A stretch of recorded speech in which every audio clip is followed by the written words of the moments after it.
Hello everyone, welcome to my channel. আজকে তোমাদের সঙ্গে শেয়ার করব বাঁধাকপির একটা রেসিপি। খুব কম উপকরণ দিয়েও সুস্বাদু মানের বাঁধাকপির রেসিপি কি করে রেডি করা যায়। তো প্রথমেই আমরা বাঁধাকপিটা সুন্দরভাবে কেটে নেব। দেখো বাঁধাকপিটা আমি এখানে চিকন চিকন করে কেটে নেব।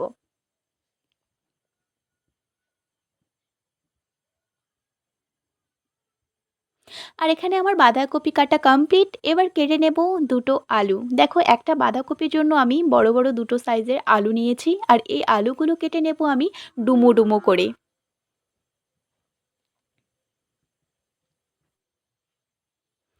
এখানে আলু কাটাও আমার শেষ হয়ে গেছে। এরপর কেটে নেব টমেটো। দেখো এই রেসিপিটার মূল যদি উপকরণ বলো তাহলে টমেটো। টমেটো কিন্তু এই রেসিপিটার স্বাদ আরও দ্বিগুণ করে দেয়। তো এখানে আমার টমেটো কাটাও শেষ হয়ে গেছে।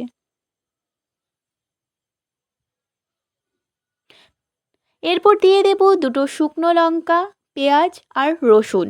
সুন্দরভাবে নাড়াচাড়া করে নেব ব্রাউন কালার হওয়া পর্যন্ত। তারপর দিয়ে দিব জিরে। জিরেটা দিয়েও সুন্দরভাবে নাড়াচাড়া করে নেব। এরপর কিন্তু আমরা দিয়ে দেব কেটে রাখা ডুমো ডুমো আলুগুলো, কারণ এই তেলের মধ্যেই কিন্তু আমরা ওই ডুমো ডুমো আলুগুলোকে হালকা একটু মানে ফ্রাই করে নেব। এরপর দিয়ে দেব বাঁধাকপি।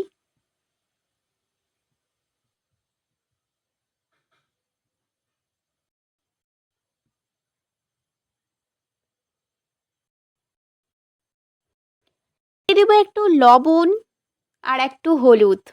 তোমরা চাইলে এখানে লঙ্কার গুঁড়োও দিতে পারো। সুন্দরভাবে নাড়াচাড়া করব। নাড়াচাড়া করার পর এটা কিন্তু এখান থেকে দেখো এখন কিন্তু বাঁধাকপিটা অনেকটা মানে বোঝাচ্ছে, কিন্তু একটু পরে এটা ঝলসে অল্প হয়ে যাবে। ঠিক আছে? ততক্ষণ পর্যন্ত আমরা কিন্তু সুন্দরভাবে নাড়াচাড়া করার পর ঢাকনা দিয়ে ঢেকে রেখে দেব।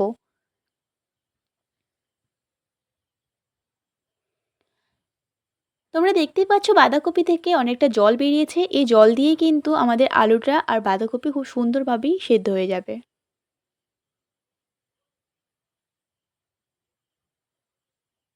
এরপর দিয়ে দেব কেটে রাখা টমেটোগুলো। টমেটোগুলো দেওয়ার পর সুন্দরভাবে নাড়াচাড়া করার পর আবার কিন্তু আমরা ঢাকনা ঢেকে দেব। এটা যাতে সুন্দরভাবে সেদ্ধ হয়ে যায়।